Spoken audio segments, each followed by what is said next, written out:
Call is now being recorded.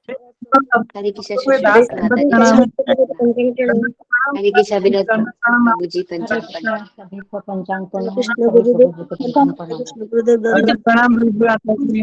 अभी भक्तों के दास का दंडवत प्रणाम। कृष्ण का दंडवत प्रणाम। समवेत भक्तवृंद का दंडवत प्रणाम। हरे कृष्ण। हरे कृष्ण गुरु जी पंचांग प्रणाम पंचांग प्रणाम। हरे कृष्णा सुश्री माता जी हरे ममता कृष्ण माता जी प्रतिभा माता जी पंचांग प्रणाम हरे कृष्णा रुबी माता जी ध्रुव प्रभु जी पंचांग प्रणाम प्रणाम।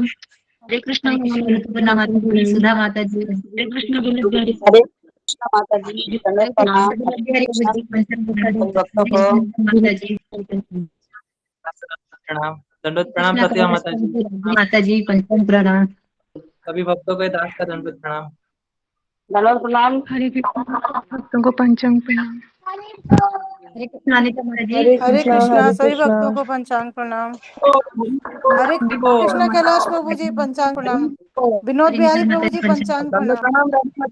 आवाज जी सभी भक्तों को पंचांग प्रणाम। जी पंचांग आज नरसिंह आरती किनके टर्न स्टार्ट हरे माता जी कृष्ण रागिनी पंचांग माता जी प्रणाम।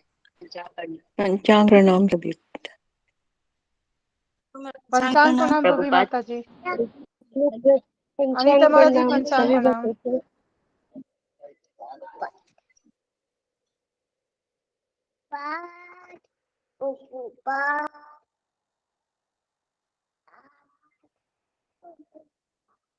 हरे कृष्ण प्रतिभा माता जी आज किनके टर्न है? नरसिंह आरती में जो गुरु वंदना या नहीं मालूम कृष्ण मोहन प्रभु रूबी माता बताएंगे जी? आएंगे तो जितनी जल्दी हो सके तो खत्म हो जाए तो हम जैसे कि गुरु जी के मुखारविंद से हम उतना भागवतम का आनंद भक्ति भी बढ़ सके।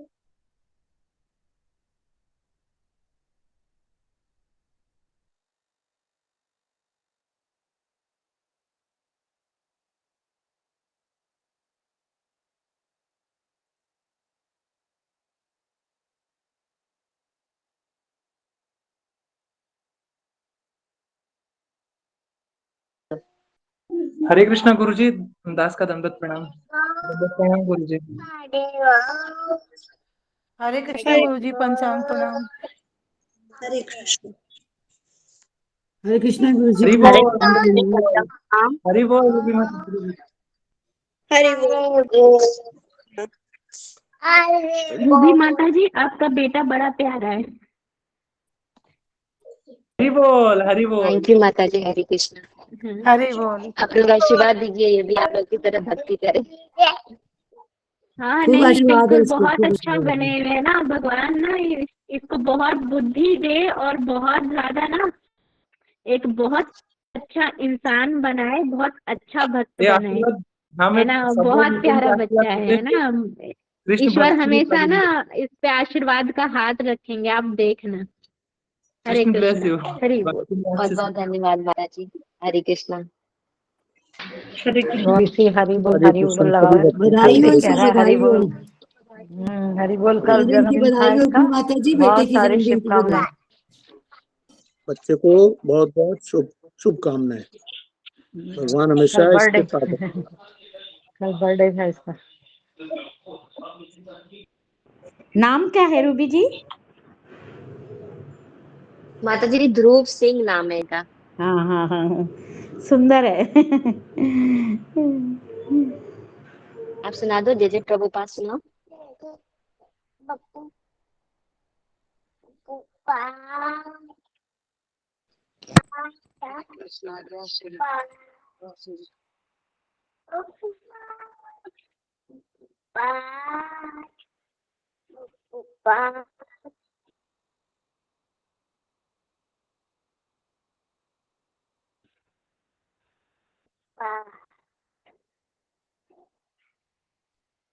हरे कृष्णा रूबी माता जी माँ बेटे का चेहरा मिल रहा है। दंडवत प्रणाम सभी हरे भक्तों को हरे कृष्णा। प्रभु जी हरे कृष्णा। माता हरे जी हरे कृष्णा। कृष्ण से हरे कृष्ण हरे कृष्णा सभी भक्तों को पंचांग हरे प्रणाम। कृष्णा प्रभु हरे जी। हरे कृष्ण तो हाँ सभी सभी भक्तों को हरे कृष्णा। कृष्णमन प्रभु जी आज किनके जन्म है? गाने आज धर्मराज प्रभु जी का नंबर है, धर्मराज गिमीरे प्रभु जी का। सभी भक्तों को हरे कृष्णा। प्रभु जी से तो प्रभु से निवेदन है कि जल्दी स्टार्ट कर दें। बच्चों को जन्मदिन का पंचांग प्रणाम सभी भक्तों को एक बच्चे का जन्मदिन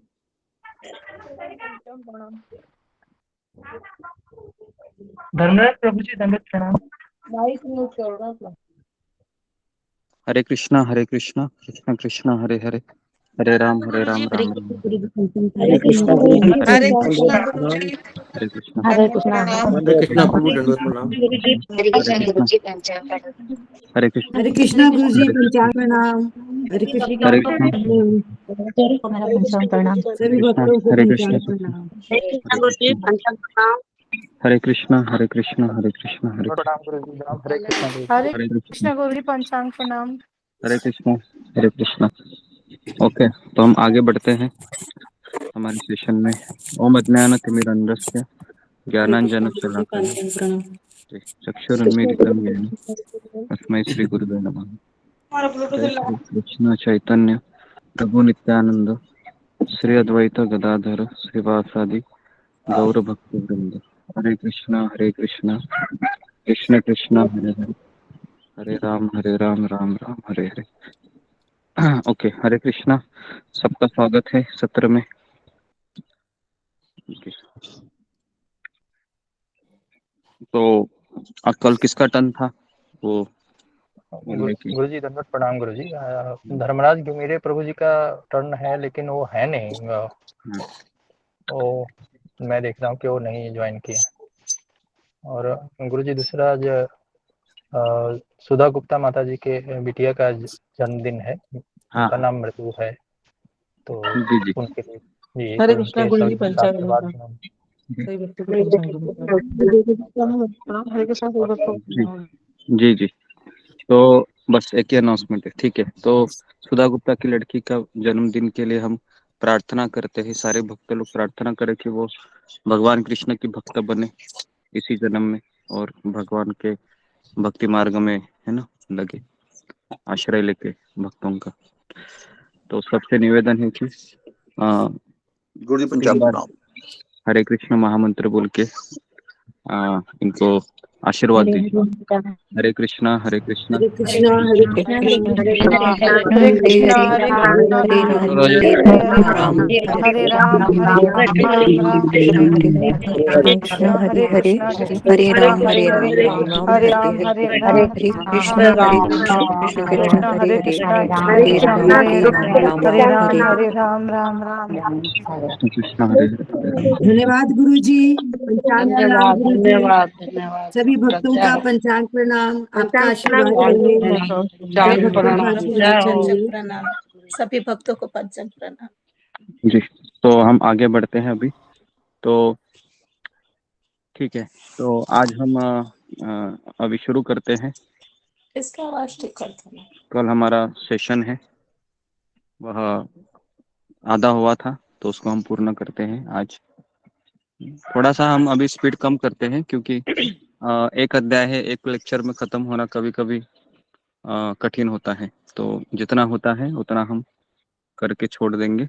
और 6 अध्याय जैसे हमारे हो जाएंगे भागवत के, उसके बाद एग्जाम होगी और आपको एग्जाम के लिए हम 1 हफ्ता दे देंगे पढ़ाई करने के लिए, है ना, क्योंकि भगवत गीता का एग्जाम साइमल्टेनियसली चल रहा है। तो दोनों कोर्स हमारे चल रहे हैं। तो इससे आपको कोई समस्या है किसी को, या दोनों भी ठीक लग रहे हैं कि सुबह भी सेशन हो रहा है, दोपहर में भी सेशन हो रहा है? हाँ जी, अच्छा है प्रभु जी, अच्छा लग रहा है जी। तो सुबह हमारा भागवत चलता है और दोपहर में गीता चल रही है। तो भगवत गीता का एग्जाम हमारा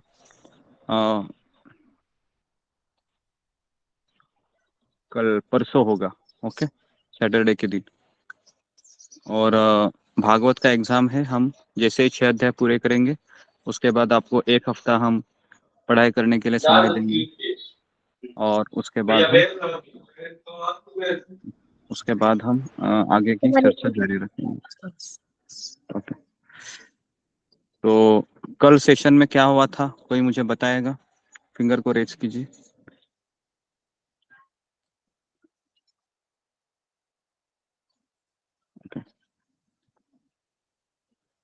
ओके, कृष्णा मोहन सिंह बोलो, बोलिए।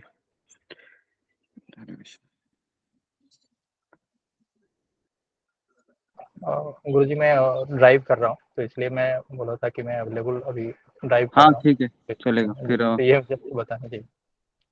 ओके, तो नेक्स्ट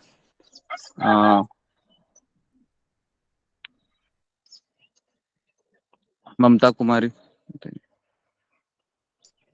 हरे कृष्णा गुरु जी, पंचांग प्रणाम। सभी भक्तों को पंचांग प्रणाम। गुरु जी मैं कल तो एब्सेंट थी, लेकिन रिकॉर्डिंग से कुछ लिखी हूँ, तो मैं बताने की कोशिश करती हूँ। जी, आपने बताया था वो प्रश्न जो 5वां था ना, भगवान के अवतरण का क्या कारण था। तो भगवान शुद्ध जीव को अपने धाम वापस बुलाने के लिए अवतरण लिए थे। और फिर पुरुष अवतार का वर्णन करें, ये प्रश्न का आपने आंसर दिया था कि पुरुष रूप में 3 विष्णु होते हैं, कर्णोदक्षाई, गर्भोदक्षाई और शिरोदक्षाई। जो भौतिक संसार चलाने के लिए 3 विष्णु के रूप में लेते हैं। और पुरुष अवतार का आपने वर्णन किया था, और पहले बताया था कि महत्तत्व या भौतिक आकाश के बारे में आपने वर्णन किया था। जो ये 16 तत्व से भौतिक सृजन का निर्माण होता है। जिस प्रकार भोजन पकाने के लिए अनेक सामग्रियां लगती है, वैसे ही भौतिक सृजन के लिए 16 तत्व लगते हैं। ये 16 तत्व है: 5 स्थूल भौतिक तत्व, पृथ्वी, आकाश, जल, वायु, अग्नि, 5 कर्मेंद्रियां, 5 ज्ञानेंद्रियां, और हाँ और 1 मन। ये 16 हो गए। इनसे ये भौतिक आकाश बनता है। और इसके बाद में महाविष्णु के बारे में आपने बताया था डिटेल में कि महाविष्णु कर्ण सागर में विराजमान रहते हैं, और इनके रोम छिद्र से अनंत ब्रह्मांड का निकलते हैं। और ये रमा देवी के साथ रहते हैं। फिर गर्भोदक्षाई विष्णु के बारे में आपने बताया था कि ये ब्रह्मांड के गर्भ में स्थित होते हैं, और इनके नाभि से ब्रह्मा जी का जन्म होता है। और वो उनके जो गर्भोदक्षाई विष्णु होते हैं ना, उनके जो पसीना से है ना, वो आधा ब्रह्मांड भरा रहता है, और वो उसको गर्भोदक्ष सागर कहते हैं। गर्भोदक्षाई विष्णु अनंत होते हैं, अनंत शेष पर शयन करते हैं। फिर आपने शिरोदक्षाई बताया था, शिरोदक्षाई विष्णु क्षीर सागर में विराजमान रहते हैं, ये परमात्मा रूप में है। फिर आपने समस्त बताया था कि ये जितने भी अवतार एक भगवान कृष्ण के एक अंश मात्र अवतार है, और समस्त जगत के स्रोत भगवान श्री कृष्ण जी हैं। और फिर आपने प्रश्न 5 का आंसर दिया था, भगवान की लीला अवतार का वर्णन करें। तो आपने बताया था कि उनका लीला अवतार कौन कौन से हैं।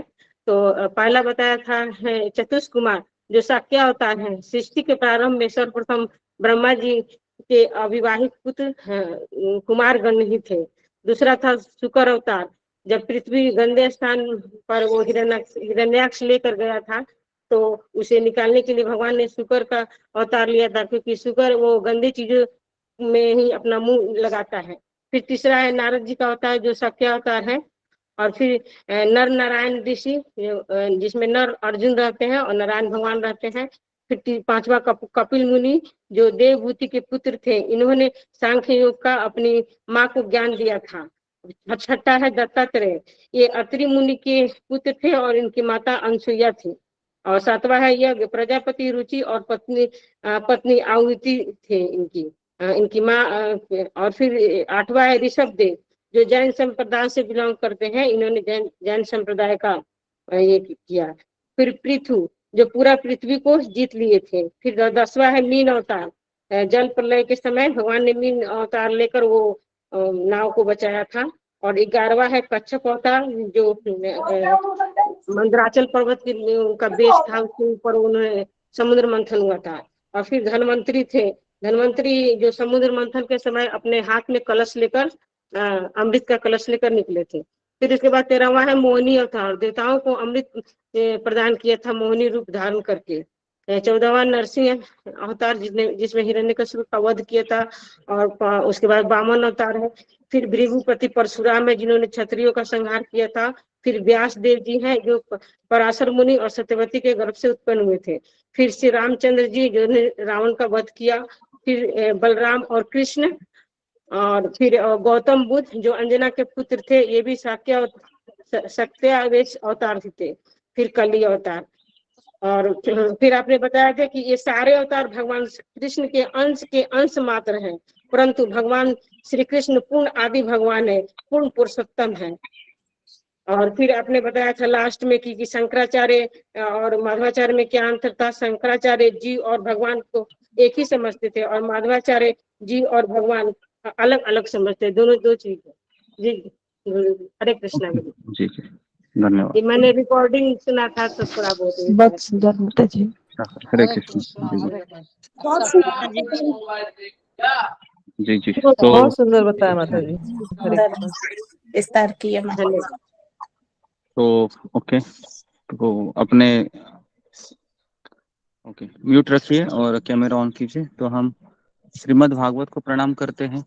नारायणं नमस्कृत्यं नरं चैव नरोत्तमं देवीं सरस्वती व्यासं ततो जयामुदीरये। नष्टप्रायेषु भद्रेषु नित्यं भागवत सेवया भगवतीरुत्तमश्लोके भक्तिर्भवति नैष्टिकी। कृष्णाय वासुदेवाय देवकीनन्दनाय च नन्दगोपकुमाराय गोविंदाय नमो नमः। ओके हरे कृष्ण। तो हम पीपीटी को ओपन करते हैं और पीपीटी को देखते हुए हम आगे बढ़ते हैं। आज तो मैंने पीडीएफ फाइल शेयर किया है स्पिरिचुअल काउंसलिंग ग्रुप में, तो इस अध्याय का, तो वो भी आप देख सकते हो। ओके जी हाँ, तो पीपीटी को थोड़ा सा आगे करो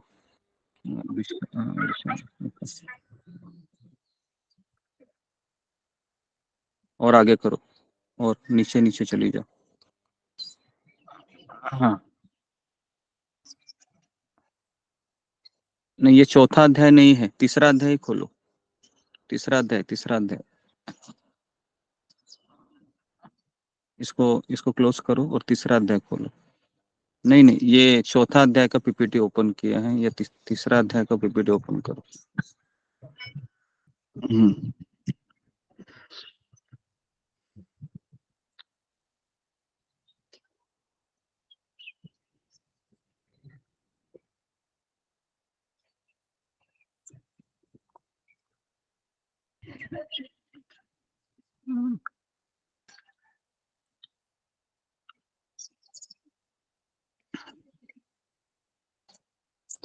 तो कल हमने चर्चा की थी कि किस तरीके से पुरुष अवतार है वो प्रकट होते हैं। महाविष्णु ये कारण सागर या विरजा नदी, इस पे दोनों एक ही है, विरजा नदी कह लो नहीं तो कारण सागर कह लो, दोनों एक ही है।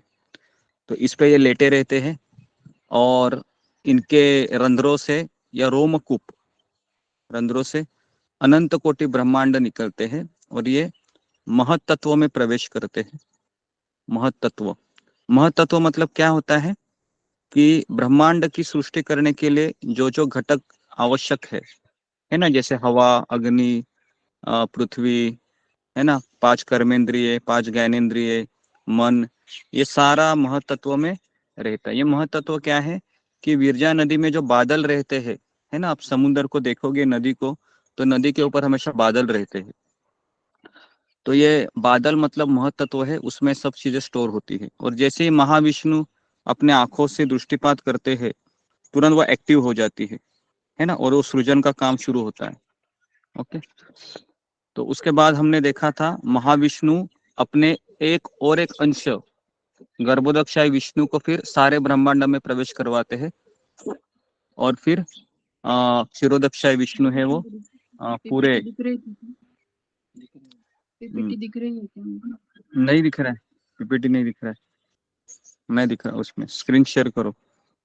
हाँ अभी दिख रहा है जी, ठीक है।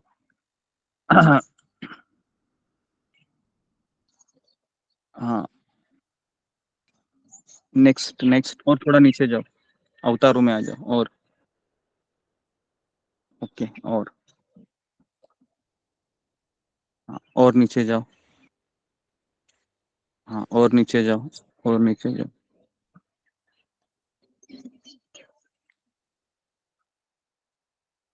हाँ बस बस बस बस, पहले ओपन तो है। और नीचे जाओ। हाँ, और नीचे जाओ, और नीचे जाओ, और नीचे जाओ।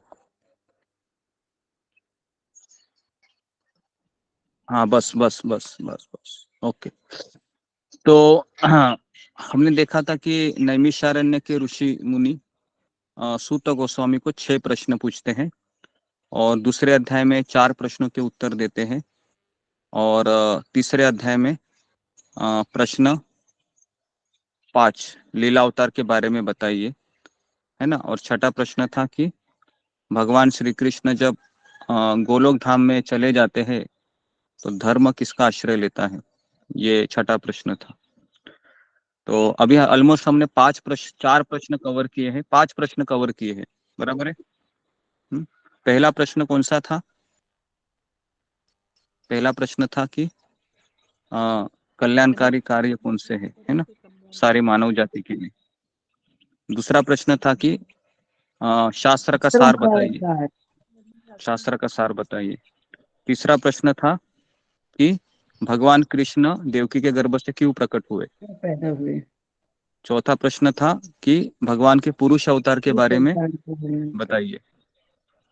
पांचवा प्रश्न था भगवान के लीला अवतार के बारे में बताइए। और छठा प्रश्न था कि भगवान कृष्ण गोलोक चले जाने के बाद धर्म किसका आश्रय लेता है। ये 6 प्रश्न आपको याद होने चाहिए, हाँ, क्योंकि ये पहले स्कंद का जो पहले 3 अध्याय है उसका यही थीम है। ओके, अगर ये आप भूल गए 6 प्रश्न, फिर आपको कुछ पता नहीं चलेगा क्या हो रहा है पहले 3 अध्याय में।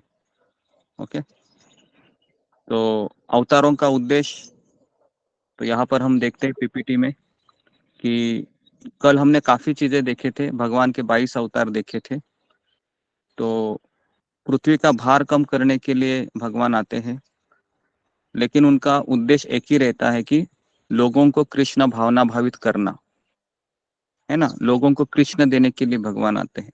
तो इसके लिए जो व्यक्ति भगवान के नाम का प्रचार करता है, भगवान उस पर हमेशा कृपा बरसाते रहते। इसके लिए आप इस सत्र में आते हैं, लेकिन आपको हमेशा एक प्रयास करना चाहिए कि कम से कम एक व्यक्ति को मैं जुड़ूं, है ना। यहाँ पर एक व्यक्ति को भी अगर आप जोड़ देते हैं और वो माला करना शुरू करता है तो भगवान आपके ऊपर बहुत कृपा बरसाएंगे। तो इसके लिए कम से कम एक व्यक्ति को हमको जोड़ना चाहिए। देखो, एक व्यक्ति भी जोड़ देगा ना, तो आज यहाँ पर 80 लोग हैं, है ना, कल 150 लोग हो जाएंगे एक दिन में। अगर एक व्यक्ति भी एक व्यक्ति को जोड़ता है, आप सोच सकते हो मैं अकेला हूँ, है ना, हम कैसे तो कर रहा हूँ। आप यहाँ पर 70 लोग हैं, हर एक व्यक्ति अगर इतना भी अपने जीवन में प्रयास करे कि मैं क्यों ना एक व्यक्ति को, है ना, जोड़ू, ताकि कृष्ण मेरे ऊपर कृपा करेंगे, है ना। तो इसके लिए भगवान क्यों आते हैं इस संसार में? लोगों को कृष्ण भावना देने के लिए, और कृष्ण भावना का सर्वत्र प्रचार करने के लिए आते हैं। नेक्स्ट। हाँ, अभी मैं आपको अवतार के बारे में बता रहा हूँ, ध्यानपूर्वक देखिए, है ना। थोड़ा सा आपको इसमें, ये आपके लिए नया रहेगा ये चार्ट। देखिए, भगवान श्री कृष्ण सबसे मुझे लगता है कि दाएं कोने में है। दिख रहा है सबको ये चार्ट? मैं भी इसको एक्सप्लेन कर रहा हूँ। जी गुरुजी, दिख रहा है, दिख रहा है। तो अभी देखिए, भगवान श्री कृष्ण से 2 रूप प्रकट होते हैं। पहला है स्वयं प्रकाश, उसमें दिख रहा है स्वयं प्रकाश, मतलब ये हम देखेंगे, नीचे सब एक्सप्लेनेशन है, अभी आप केवल शब्दों को देखिए। स्वयं प्रकाश से स्वयं वैभव प्रकाश, वैभव प्रकाश में तद एकात्म रूप, उसके बाद विलास रूप, है ना। इसको आप थोड़ा सा साइड में रखिए, ये सब चीजों को। मैं आपको अभी भगवान के जो अंश है ना, स्वांश, स्वांश से 6 अवतार प्रकट होते हैं, 6 अवतार के प्रकार। पहला है लीला अवतार, दूसरा है पुरुष अवतार। लीला अवतार कौन से होते हैं? कल हमने देखा था, राम अवतार, नरसिंह अवतार, वामन अवतार, है ना, कूर्म अवतार, ये सब लीला अवतार में आए।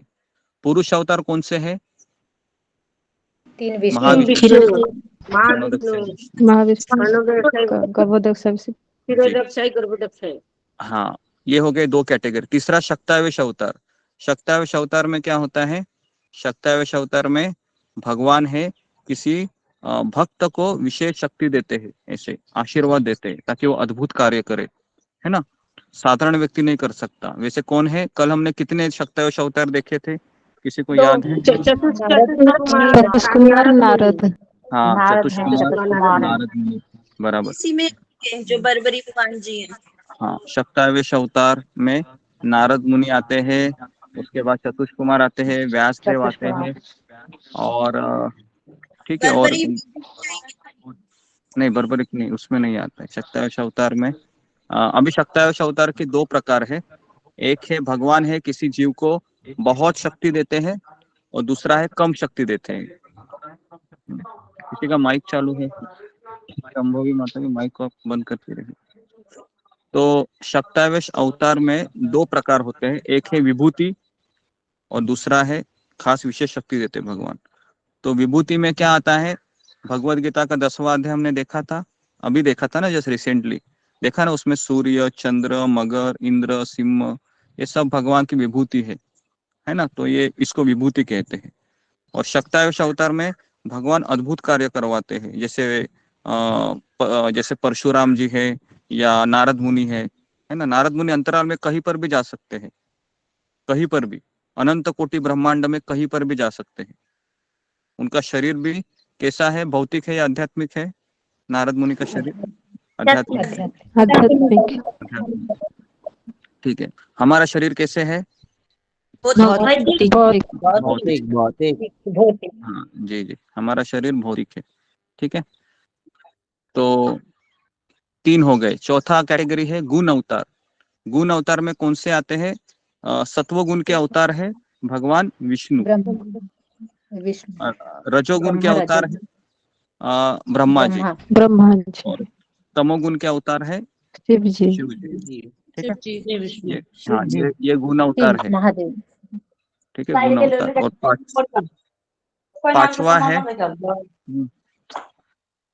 पांचवा है मनवंतर अवतार। मनवंतर अवतार में आपको कल मैंने एक उदाहरण दिया था, भगवान यज्ञ के रूप में अवतार लेते हैं, क्योंकि इंद्र का पोस्ट खाली रहता है, कोई क्वालिफाइड जीवात्मा नहीं रहता है, तो भगवान स्वयं इंद्र का पोस्ट में बैठकर पूरे संसार का मैनेजमेंट करते हैं। ठीक है, तो ये खास मनवंतर अवतार है। इस मनवंतर अवतार में थोड़ा कंफ्यूजन रहेगा, क्योंकि आपके लिए थोड़ा नया है ये मनवंतर, थोड़ा सा समझने में मुश्किल होगा, लेकिन समझने के लिए आप इतना ही समझिए कि ये 33 कोटि देवी देवता होते हैं ना, भगवान इसको क्या करते हैं, जो भी संसार में बद्ध जीव कर्म करते, पुण्य कर्म, तो भगवान क्या करते हैं, इन्हीं में से 33 लोगों को चुनते हैं और इनको गद्दी देते हैं स्वर्ग लोक का, है ना। और उसके बाद फिर ये मैनेजमेंट करते हैं। लेकिन कभी कभी ऐसा होता है, कोई भी जीवात्मा इंद्र के लिए जितने पाइटी रहते हैं पुण्य, उतना उनका होता नहीं है, फिर भगवान खुद अवतार लेते हैं और इस इंद्र के रूप में पूरा सारा देवी देवताओं का कार्य संभालते हैं। ये हो गया मनवंतर अवतार। नेक्स्ट है युग अवतार, आखिरी। युग अवतार में क्या होता है कि भगवान सत्य युग में अवतार लेते हैं। युग धर्म क्या था? सत्य युग का ध्यान करना। ओके, त्रेता युग का क्या था? युग धर्म यज्ञ करना। हाँ, द्वापर युग का क्या था? युग धर्म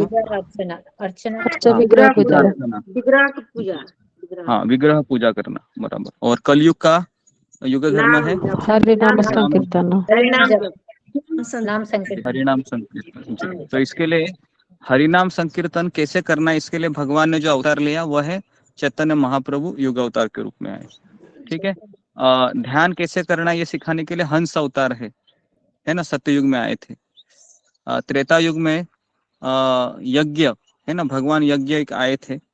और द्वापर युग में वृषभ देव आए थे सिखाने के लिए कि कैसे युग धर्म का प्रचार करना है। तो ये हो गए युग अवतार। तो ये इंपॉर्टेंट क्वेश्चन है, भागवत का एग्जाम रहेगा तो ये चार्ट बनाने के लिए और आपको एक्सप्लेन करने के लिए ये प्रश्न जरूर आएगा। तो इसके लिए आपको 6 कैटेगरी है, बहुत अच्छे से पता होनी चाहिए। ठीक है, आगे बढ़ते अभी हम। त्रेता का क्या बताए थे गुरुजी? त्रेता युग का यज्ञ जी, भगवान यज्ञ, हाँ, उनका नाम भी यज्ञ ही था। ओके, तो अभी हम सेकंड पार्ट में जाते हैं। स्वयं रूप, स्वयं प्रकाश, वैभव प्रकाश, तद एकात्म रूप, विलास रूप, प्राभव प्रकाश। ओके, तो ये थोड़ा सा आपको कंफ्यूजन लगेगा, लेकिन मैं इसको सिंप्लीफाई कर रहा हूँ, है ना। आप इसको देखिए, नीचे हम जाते हैं अभी। नेक्स्ट, हाँ, स्वयं रूपा मतलब, स्वयं रूपा मतलब, पीछे पीछे चली जाओ जरा। हाँ, स्वयं रूपा मतलब कृष्ण वृंदावन में एक ग्वाल बाल के रूप में रहते हैं, ठीक है। कहाँ पर? गोलोक वृंदावन में। और कृष्ण ही पूर्ण पुरुषोत्तम भगवान है, ऐसा किसने कहा है? व्यास देव ने कहा है, व्यासदेव। ठीक है, व्यास मुनि ने कहा है, ठीक है। अगर आपके पड़ोसी कहता है कि कृष्ण भगवान नहीं है, विष्णु शिव जी भगवान है, या दुर्गा माँ भगवान है ना, तो हम उनको यही कहेंगे कि भागवत में व्यासदेव जी कहते हैं कृष्ण भगवान है, और तुम कहते हैं कि शिव भगवान है, ये भगवान है, तो मैं किसकी बात मानूं? तुम्हारी बात मानूं या व्यासदेव की मानूं? है ना, उसको यही सवाल करने का, ठीक है। तो इसके लिए रूप गोस्वामी कहते हैं भगवान का वह रूप जो अन्य रूपों पर निर्भर नहीं करता, उसको स्वयं रूप कहलाता है। जिस तरीके से हमेशा एग्जाम्पल दिया जाता है कि आप जब दिवाली में दिए जलाते हैं, बराबर है, कितने दिवाली में दिए जलाते हैं ना, तो पहला आप एक दिया जलाते हैं, उसके बाद बाकी के दिए क्या करते हैं, उसमें घी लगाते हैं, वात लगाते हैं, और जगह जगह पे रखे जाते हैं, बराबर है ना। उसके बाद एक दिए से ही क्या करते हैं आप? सारे दियों को जलाते हैं, ऐसा ही करते हैं ना। एक दिया को पहले जलाते हैं, फिर सारे दियों को जलाते हैं। तो जो पहला वाला दिया है ना, उसमें और बाकी के दियों में सेम शक्ति होती है, लेकिन पहला दिया वो पहला होता है, बराबर है। पहला दिया वो पहला होता है, तो पहला दिया है भगवान श्री कृष्ण, वहां से सारे फिर अवतार प्रकट होते हैं, है ना। उनमें भी सेम शक्ति होती है, लेकिन मूल दिया है वो है भगवान श्री कृष्ण। तो यह है स्वयं रूप।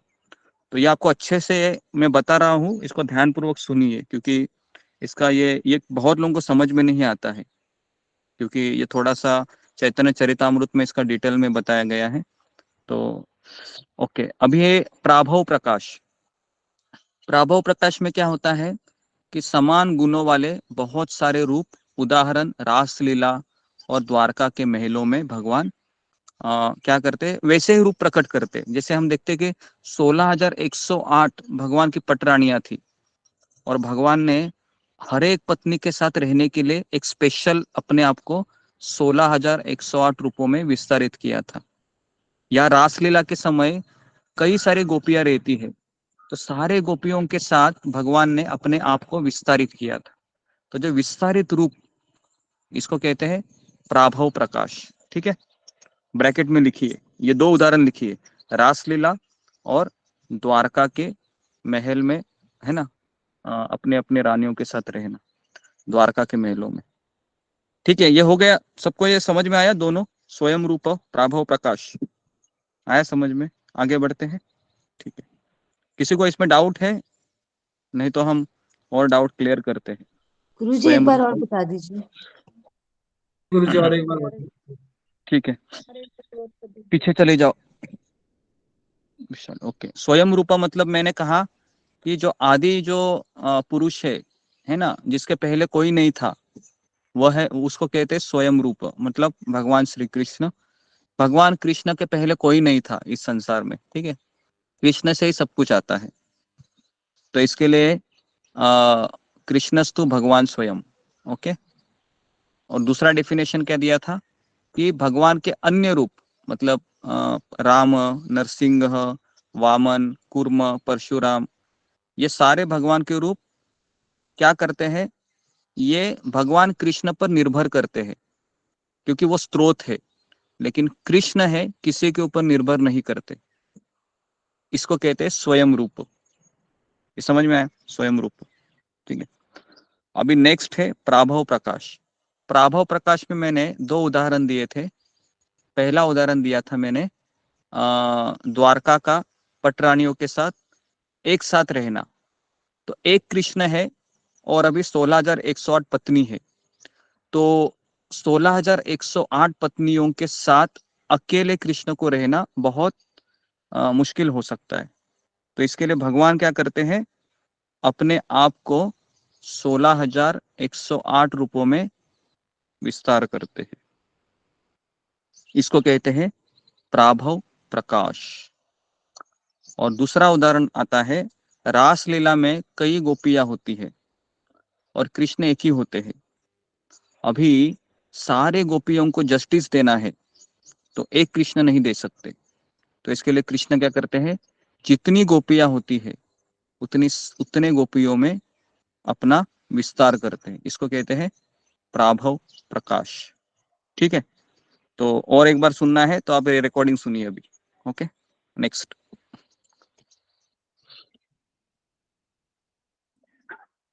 नेक्स्ट है वैभव प्रकाश।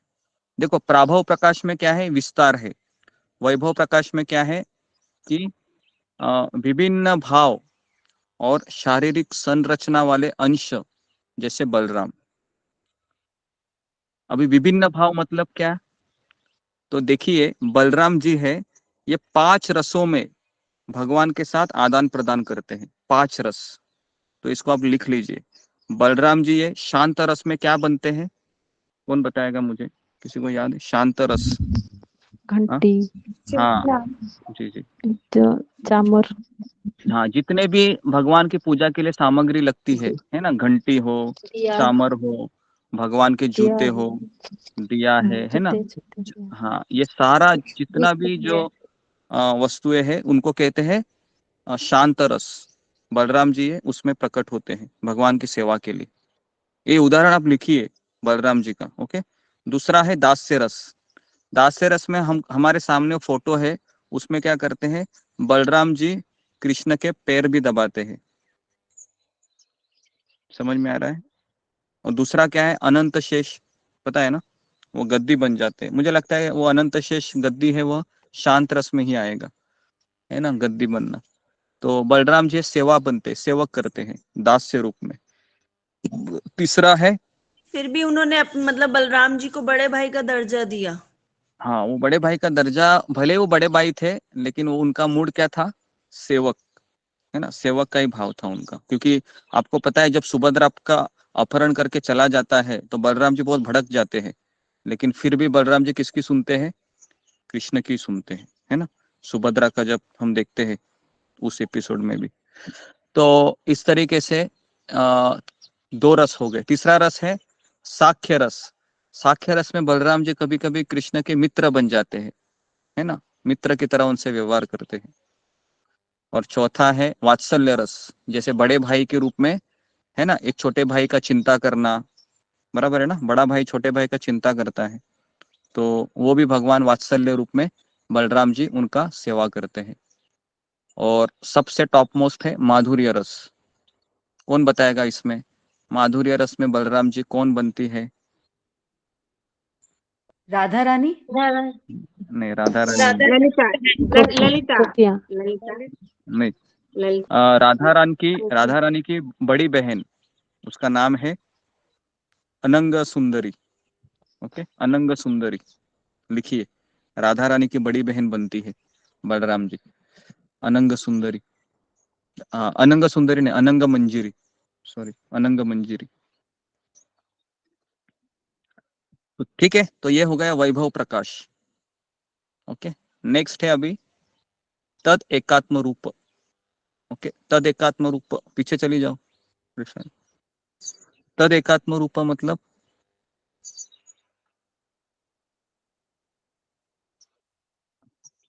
पीछे चली जाओ, पीछे पीछे पीछे पीछे। तद एकात्म रूप,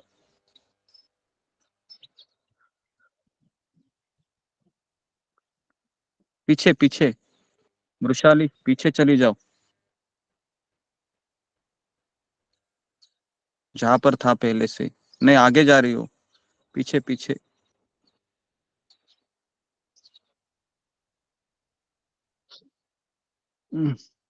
और पीछे,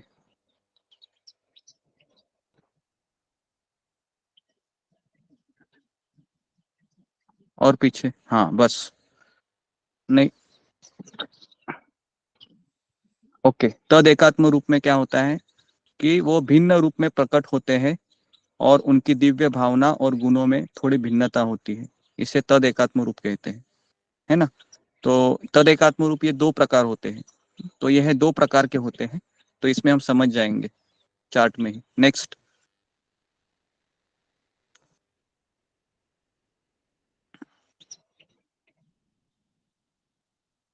तद एकात्म रूप भगवान श्री कृष्ण के से कौन आते हैं? पहले बलराम आते हैं, ठीक है। बलराम से कौन आते हैं? नेक्स्ट, बलराम से वैकुंठ लोकों में जितने भी रूप है ना, संकर्षण है, नारायण है, वामन है, या फिर अनिरुद्ध है ना, वासुदेव है, जितने भी भगवान के वैकुंठ लोक में चतुर्भुज रूप है, अनंत कोटि है वैकुंठ लोक, तो ये सारे कहाँ से आते हैं? बलराम से आते हैं, ठीक है। सबको समझ में आ रहा है? ये तीन चीजें समझ में आई अभी मैंने जो कहा? चतुर्भुज रूप, गुरु जी चतुर्भुज रूप में कौन कौन आते हैं? चतुर्भुज रूप में चतुर्भुज रूप में बहुत सारे वैकुंठ लोक में अनंत परशुराम है, वामन है ना, माधव है, केशव है। तो वैकुंठ लोक में जितने भी भगवान के रूप है ना, अनंत कोटि है, इसका कोई गिनती नहीं है, ठीक है। तो उसके बाद फिर संकर्षण, अनिरुद्ध, वासुदेव और प्रद्युम्न, इनका विस्तार होता है प्राभव विलास में, ठीक है। ये सब चार भुजा वाले होते हैं विष्णु रूप, ये भी बलराम से ही आते हैं। बलराम से अनिरुद्ध, प्रथम चतुर्वेद विस्तार, संकर्षण, वासुदेव और प्रद्युम्न। जब भगवान अयोध्या में अवतार लेते हैं दशरथ के पुत्र के रूप में, तो यही जो चार है चतुर्युज विस्तार, इसमें से जो वासुदेव है वह राम बनते हैं, अनिरुद्ध है वो लक्ष्मण, नहीं संकर्षण है वो लक्ष्मण बनते हैं, अनिरुद्ध है वो भरत बनते हैं, और प्रद्युम्न है ये शत्रुघ्न बनते हैं, ठीक है। तो यहाँ से वो अवतार आते हैं प्रभु रामचंद्र की लीला में। गुरुजी वो गोलोक चार्ट में आपने बताया था ना, वही है ना? गोलोक चार्ट हाँ में वही है सब, बताया था। हाँ सब वही है जी। नेक्स्ट, वैभव विलास, नेक्स्ट नारायण, नेक्स्ट। हाँ अभी देखिए इसमें जितने भी भगवान के अभी प्रश्न पूछा था ना कि वैकुंठ लोक में कौन कौन है, तो ये सब रहते हैं प्रद्युम्न, नारायण, अनिरुद्ध, संकर्षण, गोविंद, विष्णु, है ना, मधुसूदन, जितने भी भगवान के अवतार ये है अवतार है वैकुंठ लोक में, ये संकर्षण से आते हैं। विष्णु, ये जो विष्णु है ना, ये कृष्ण के अंश के अंश के अंश है, कृष्ण से नहीं आते। कृष्ण के अंश कौन है? बलराम जी, बलराम जी के अंश है संकर्षण, अनिरुद्ध, और उनमें से संकर्षण से विष्णु आते हैं, ठीक है। ये सबको समझ में आ रहा है? नहीं समझ में आया तो चिंता मत कीजिए, जैसे जैसे आप जपा करोगे ना सब समझ में आएगा। समझ में आ रहा है? जैसा आप जप करोगे ना, नहीं समझ में आया तो चिंता मत कीजिए, जप करोगे तो समझ में आएगा सारा, है ना। इसके लिए हमको सुबह उठ के जप करना चाहिए, सुबह उठ के जप करेंगे तो सारा चीज समझ में आएगा। नेक्स्ट, वासुदेव से तीन भगवान के रूप प्रकट होते हैं, केशव, नारायण और माधव। प्रद्युम्न से त्रिविक्रम, वामन, श्रीधर। अनिरुद्ध से ऋषिकेश, पद्मनाभ, दामोदर। सबको समझ में आ रहा है? जो चतुर्भुज रूप से तीन तीन भगवान के रूप प्रकट होते हैं। नेक्स्ट, गुरुजी ये जो आप अवतार बता रही हैं, ये सारे बलराम जी से प्रकट हुए, संकर्षण और संकर्षण, फिर आगे हाँ उनसे आगे और प्रकट हुए। हाँ हाँ, संकर्षण से ही ये सारे अभी देखिए गोविंद, विष्णु, मधुसूदन और दो रूप प्रकट होते हैं, अच्युत, उपेंद्र। वासुदेव से पुरुषोत्तम, अधोक्षज। नेक्स्ट, गुरुजी बहुत कंफ्यूजन हो रहा है। कंफ्यूज मत हो जाइए, ये हमको याद नहीं रखने, ये मुझे भी याद नहीं है, ये आप छोड़ दीजिए। बीच में नारायण अवतार है, वो बलराम जी से प्रकट हुए स्वयं है, और वो नारायण अवतार आगे नहीं प्रकट हुए। नहीं नहीं, ये क्या है, अनिरुद्ध, संकर्षण, वासुदेव और प्रद्युम्न, इनसे ही सारे अवतार प्रकट होते हैं जो वैकुंठ लोक में रहते हैं। इतना ही आप याद रखिए, आप इनके नाम वगैरह याद मत रखिए, है ना। मैं भी नाम याद नहीं रखता, मैं इतना ही याद रखते हैं हम कि संकर्षण, अनिरुद्ध, वासुदेव और प्रद्युम्न से ही जितने भी भगवान के अवतार होते हैं ये इनमें से ही निकलते हैं, इतना ही याद रखो, ठीक है। नेक्स्ट। बीच में नारायण रूप है, उनसे नहीं प्रकट हुए आगे कोई भी? नहीं नहीं, नारायण है वो भगवान का दूसरा रूप है ना, जो वैकुंठ लोक में रहते हैं। मेन जो सिंहासन पर कौन बैठते हैं, लक्ष्मी नारायण ही बैठते हैं ना, लक्ष्मी नारायण, तो वो नारायण वो है। तो ये हो गए द्विभुज चतुर्भुज रूप, है ना। अभी ये चतुर्भुज रूप केशव से प्रारंभ होकर 3 बार पुनः विस्तारित होते हैं, है ना, 3 बार वापस। नेक्स्ट। तो इसको आप नहीं समझेंगे तो बेटर है, ओके, नहीं तो जैसे ही आप जप करोगे ना, देखिए एक चीज याद रखिए कि हमारा जितना भक्ति हुआ है उतना ही लेवल का ज्ञान हमें पता चलेगा। समझ में आ रहा है क्या? आप सारा चीज जानने का कोशिश मत कीजिए। एक बार प्रभुपाद के पास एक व्यक्ति आया, शिष्य, और कहा कि प्रभुपाद जी, मैं कृष्ण को समझ नहीं पा रहा हूँ कि किस तरह से कृष्ण है, ये अलग अलग रूपों में विस्तार करते हैं, कैसी लीला करते हैं, है ना, बाद में अनंत कोटि ब्रह्मांड में प्रवेश भी करते हैं, ये समझ में नहीं आ रहा है मुझे। तो प्रभुपाद ने क्या कहा? प्रभुपाद ने कहा कृष्ण ये अचिंत्य है। अचिंत्य मतलब हम हमारी इंद्रियों से उसको समझ नहीं सकते हैं। तो शिष्य ने कहा फिर आपने इतनी किताबें क्यों लिखी है? तो प्रभुपाद ने कहा मैंने इसलिए किताबें लिखी है कि ये समझाने के लिए कि भगवान को हम समझ नहीं सकते। समझ में आ रहा है?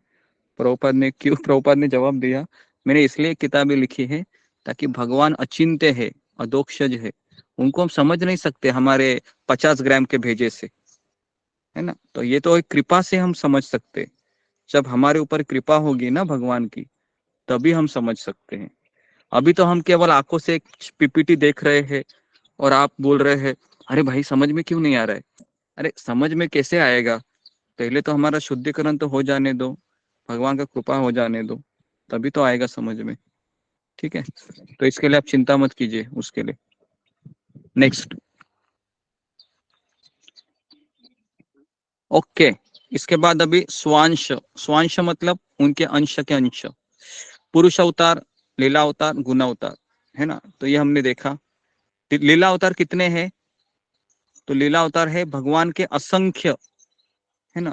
पीछे चले जाओ जरा वृषाली। हाँ, लीला अवतार कितने हैं?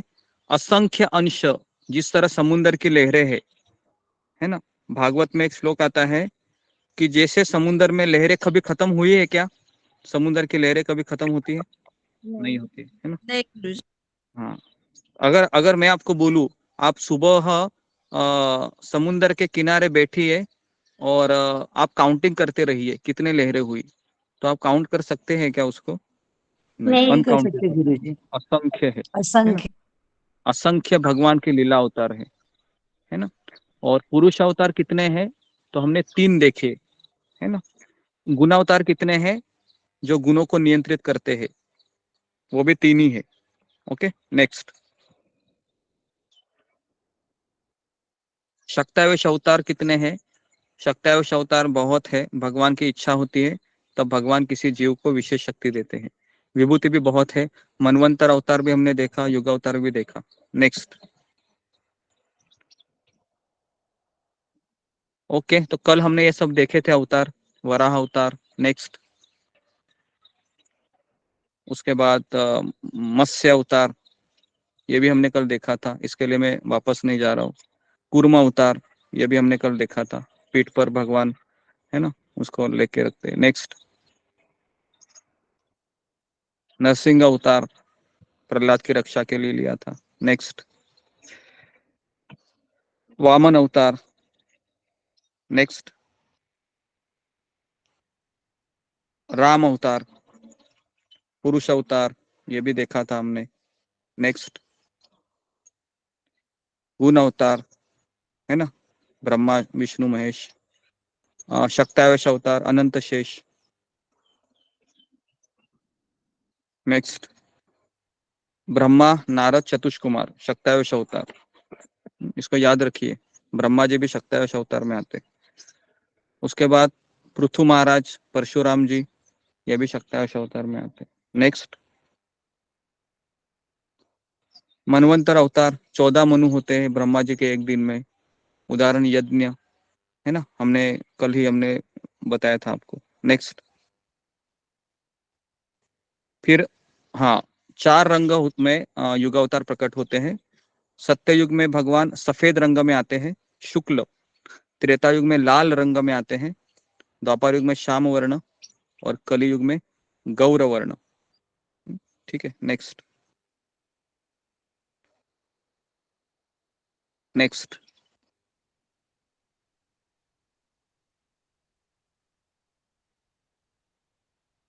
नेक्स्ट। ओके, तो ये श्लोक जो है ये हम सबने याद करना चाहिए, क्योंकि ये श्लोक कह रहा है कि कृष्ण ही भगवान है। एते चांश कला पुंसम कृष्णस्तु भगवान स्वयं इंद्रिरा व्याकुलम लोके मुदयंती युगे युगे, है ना। जिस तरह से गीता में भी एक श्लोक है ना, युगे युगे करके। कौन सा वो श्लोक है? परित्राणाय साधूनां यदा यदा हि यदा धर्मस्य यदा हि धर्मस्य यदा यदा हि धर्मस्य हाँ, संभवामि युगे यदा यदा बराबर। धर्मस्य, हाँ जी, तो इसमें भी श्लोक है भागवत में, है ना, ये वाला श्लोक है युगे युगे वाला, तो इसको याद कीजिए, इंपॉर्टेंट श्लोक है। नेक्स्ट, हम भगवान को कैसे जान सकते हैं? कैसे जान सकते हैं? सबसे पहला है, उस श्लोक का अर्थ क्या था गुरुजी? उस श्लोक का अर्थ यही है कि भगवान कहते हैं कि एते चांचला कला पुंसम कृष्णस्तु भगवान स्वयं, है ना, इंद्रियाणि व्याकुलम लोके उदयंती युगे युगे।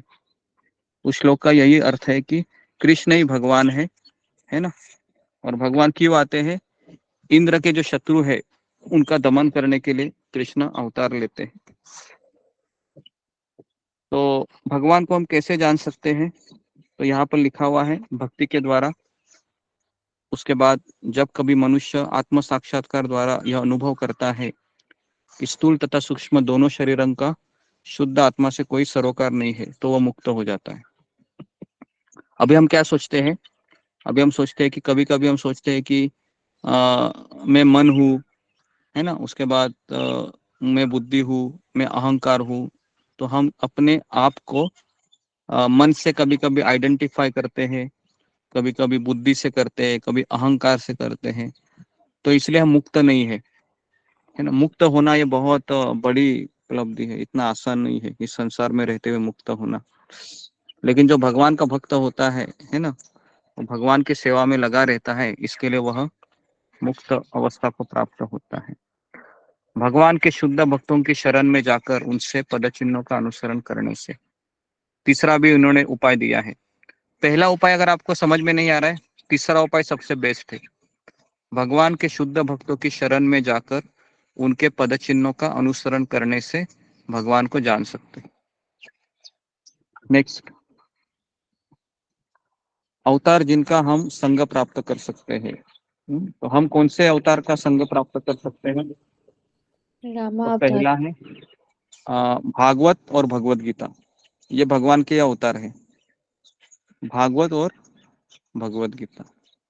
ओके, भागवत पुराण ये सूर्य के समान है और भगवान कृष्ण के प्रस्थान के ठीक बाद प्रकट हुआ, है ना।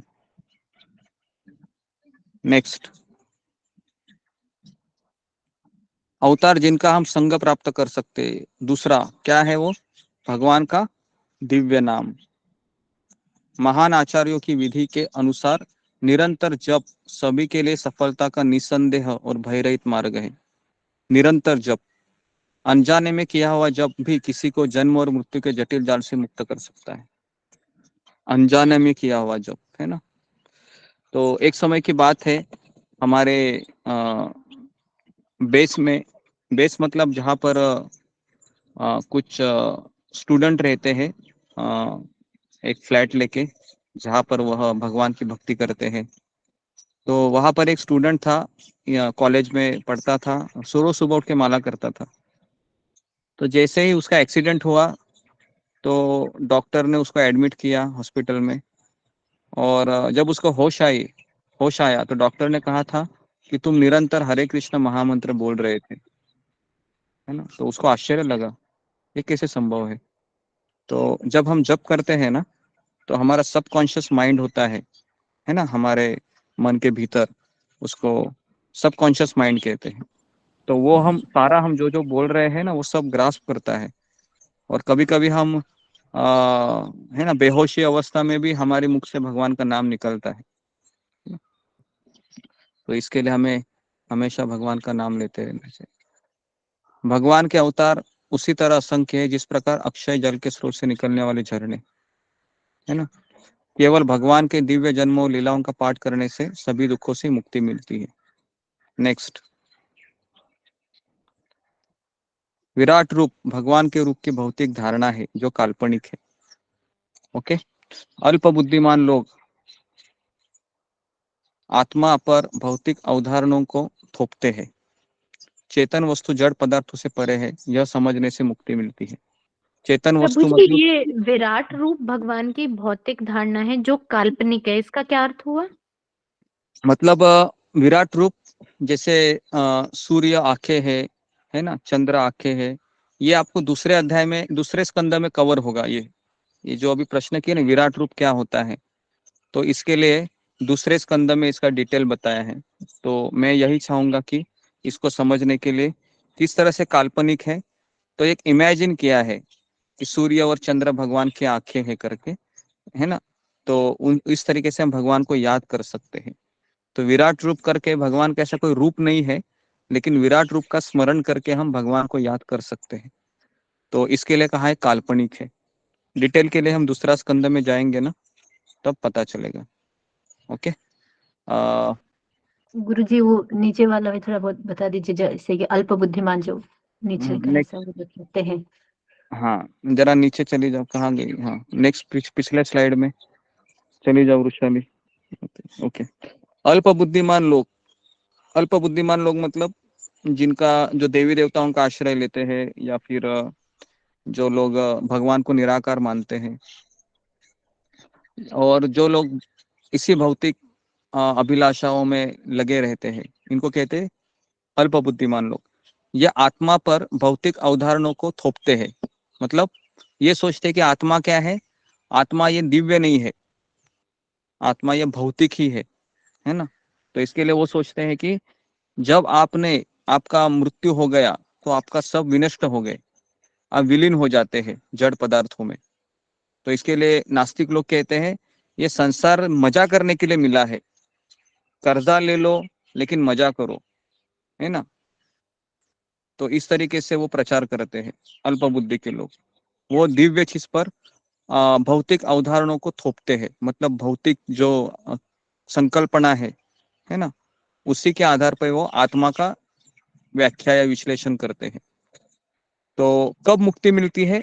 तो जब व्यक्ति चेतन वस्तु मतलब हम चेतन वस्तु मतलब जो आत्मा है उसको चेतन वस्तु कहते हैं, जब वह जानता है कि यह आत्मा जड़ पदार्थों से परे है। जड़ पदार्थ कौन से हैं? पृथ्वी, अग्नि, जल, वायु, आकाश, इससे जो बने पदार्थ है जड़ पदार्थ। इससे परे कौन है? हम जीवात्माएं, हम परे है ना। तो इसके लिए जब हम ये समझ जाते हैं ना कि ये जड़ पदार्थ है ना, अभी हम क्या करते हैं, जड़ पदार्थों के साथ ही रहते हैं, बराबर है। सबसे बड़ा जड़ पदार्थ कौन सा है? ये मोबाइल। हाँ, ये मोबाइल क्या है? ये जड़ है या चेतन है? क्या लगता है? जड़ है, जड़ है। लेकिन जब हमारे और मोबाइल के बीच में कोई व्यक्ति आता है, चेतन वस्तु, तो हम क्या करते हैं? हम उसके ऊपर गुस्सा करते हैं, है ना, गुस्सा करते हैं। हम सोचते हैं कि नहीं, ये मोबाइल मेरे लिए ज्यादा जरूरी है, तो हम चेतन वस्तु को महत्व नहीं देते हैं, बोलते हैं कि। तो इस तरीके से हमें हमको इसको महत्व देना चाहिए। चेतन वस्तु मतलब जो हमारे आसपास के जीवात्माएं हैं, है ना। ओके, धन्यवाद नेक्स्ट। गुरुजी। विराट रूप भगवान के रूप की केवल मूर्ख ही भगवान की दिव्य लीलाओं को सामान्य मानते हैं। मूर्ख लोग मतलब जो भगवान गीता में कहते हैं औजानंती मां मूढ़ा मानुषी तनुमाश्रितम परम भाव मजानंतो मम भूत महेश्वरम। तो भगवान कहते हैं कि मूर्ख लोग, जब मैं इस संसार में आता हूँ तो क्या कहते हैं, ये साधारण है। कौन सा ऐसा व्यक्ति था मूर्ख महाभारत में, याद करो। शिशुपाल। शिशुपाल, शिशुपाल। दुर्योधन, शिशुपाल है, दुर्योधन है, दुर्योधन है, जयद्रथ है, शकुनी, शकुनी है, जी बहुत सारे। कई जो लोग हैं मूर्ख लोग कहते हैं। तो भगवान को समझने के लिए 3 चीजों की आवश्यकता है। पहला कि अहैतुकी, निस्वार्थ होना चाहिए। दूसरा अप्रतिहता, अखंड तुम्हारी सेवा होनी चाहिए, अखंड हमारी भक्ति होनी चाहिए, है ना। हमारी भक्ति कैसे है, 2 दिन हम 5 दिन 6 दिन लगातार रहते हैं और फिर 2 दिन 4 दिन हम बहुत गायब हो जाते हैं, तो अखंड नहीं होती है, खंड रहता है। और तीसरा है अनुकूल सेवा। अनुकूल मतलब जो शास्त्र में बताई गई है। अनुकूल सेवा मतलब जो गुरु और कृष्ण कहते हैं, समझ में आया। अनुकूल सेवा जो गुरु और कृष्ण कहते हैं। और प्रतिकूल सेवा मतलब जो हमारा मन कभी कभी हमको गलत गलत चीजों में लगा रहता है ना। प्रतिकूल जो भगवान से दूर ले जाती है, ठीक है। तो देखिए भक्ति मार्ग इतना अच्छा है ना कि यहाँ पर आपको प्रयास करना है। परिणाम हमारा गलत भी हो तो भी भगवान स्वीकार करते हैं। अगर हम प्रयास में फेल हो गए तो भी कृष्ण हमको सर्टिफिकेट देंगे। कौन सा ऐसा उदाहरण है रामायण में, कौन बताएगा। रामायण में एक उदाहरण है जिसमें फेल हो जाता है प्रयास करते करते। जटायु। हाँ, जटायु जी, वेरी गुड। आप सही अभी मनोभाव को समझ रहे हैं, है ना, तुरंत। तो जटायु फेल हो गए वो, है ना, रावण से लड़ते लड़ते, लेकिन वो भगवान की नजर में पास हो गए। ओके, भगवान की नजर में पास हो गए, है ना। तो अगर मैं एग्जाम है मेरी, है ना, गीता की एग्जाम है, भागवत की एग्जाम होने वाली है, अगर मैं कॉपी करके लिखती हूँ या लिखता हूँ और मैं पास हो जाता हूँ, लेकिन भगवान के नजर में मैं क्या हो गया, फेल है। फेल हो गया, ठीक है। तो इस तरीके से हम इसको समझ सकते हैं। नेक्स्ट, तो अभी 40 से 44 में भागवत की महिमा। तो भगवान का साहित्यिक अवतार के रूप में इसको माना जाता है भागवत, है ना। अगर आप भागवत हाथ में लेते हैं, इसका अर्थ क्या है, आपके साथ कौन है अभी, कृष्ण है, भगवान कृष्ण है जी। भगवान। तो सभी शास्त्रों का सार है भागवतम। सुखदेव गोस्वामी ने परीक्षित को सुनाई थी। और हमारा जो आखिरी प्रश्न था, जो नैमिषारण्य के ऋषि मुनि जो आखिरी प्रश्न बोलते हैं ना कि कृष्ण है स्वधाम जाने के बाद धर्म का आश्रय कहाँ लेता है, धर्म किसका आश्रय लेता है, तो धर्म किसका आश्रय लेता है, श्रीमद् भागवत जी, श्रीमद् भागवत का आश्रय लेता है। भागवत गीता। तो ये जो श्लोक है ना, ये हमको याद करना चाहिए। कृष्ण स्वधाम उपगते धर्म ज्ञान दिवि सह कलो नष्ट दृशामेश पुरा नरको धुनोदित। तो इसका मीनिंग मैं आपको पढ़ के सुनाता हूँ, 3 अध्याय का, कि ये जो श्लोक है ना, कि किसने कहा आश्रय लिया, है ना। तो यहाँ पर लिखा हुआ है कि श्रीमद् भागवत, यह श्रीमद् भागवत पुराण सूर्य के समान तेजस्वी है और धर्म ज्ञान आदि के साथ भगवान कृष्ण के अपने धाम चले जाने के बाद तुरंत इसका उदय हुआ। जिस मनुष्य ने कलयुग में अज्ञान के गहन अंधकार के कारण अपनी दृष्टि खो दी है, उन्हें इस पुराण से प्रकाश प्राप्त होगा। अगर आप कौन सा भी किताब नहीं पढ़ते हैं, लेकिन जिंदगी भर आप भागवत ही पढ़ते, रोज रोज रोज रोज रोज रोज, तो आपको है ना सही दृष्टि मिलेगी। बराबर है। कल हमने दो दिन पहले हमने है ना भगवान की भक्ति कैसे प्राप्त होती है, तो दो चीजें हमने देखी थी, किसी को याद है? पहला था कि नियमित कक्षाओं में उपस्थित रहने से। याद है आपको या भूल गए? जी जी याद है या भूल गए? याद है ना? नियमित कक्षाओं में उपस्थित रहने से, और दूसरा है सेवा करने से। ये तो दो चीजें हमेशा याद रखना। ओके जी। Okay next. ओके, तो हमारा अध्याय 3 अभी खत्म हुआ है ना? तो आज हमने चौथा अध्याय शुरू नहीं किया, क्योंकि अगर मैं आपको भगाता था तो शायद इतनी चीजें क्लियर नहीं होती थी, तो इसके लिए मैं थोड़ा सा मैंने धीरे धीरे लिया। तो यहाँ पर आप चार्ट देख रहे हो कि समस्त अवतारों के स्रोत, इसमें चार्ट है। जो पहले 5 श्लोक है पुरुष अवतार के बारे में बताए हैं, है ना? फिर 22 अवतार के बारे में बताया, फिर कृष्ण असंख्य अवतारों के मूल स्रोत है, और फिर काल्पनिक और विराट रूप, ये काल्पनिक है, और अज्ञान से मुक्त होने के लिए कृष्ण कथा करे, और भागवत की महिमा, है ना? तो भागवत की महिमा में यही बताया है कि अगर है ना, आखिरी श्लोक में कहते हैं, हे विद्वान ब्राह्मणों, जब श्रील सुखदेव गोस्वामी ने वहां पर भागवत सुनाया तो मैंने अत्यंत ध्यान पूर्वक सुना। इसका आखिरी श्लोक में ट्रांसलेशन पढ़ रहा हूँ। तो भागवत कैसे सुनना चाहिए? ध्यान पूर्वक, है ना? ध्यान पूर्वक का अर्थ क्या है कि एक समय पे हमको हमारे कान है वो अच्छे तरीके से सुनने चाहिए, है ना? और इस प्रकार उनकी कृपा से मैंने इस महान शक्ति संपन्न ऋषि से भागवत सीखा। अब मैं आप लोगों को वही सब सुनाने का प्रयत्न करूंगा जो मैंने मेरे गुरु से सीखा है और आत्मसात किया है।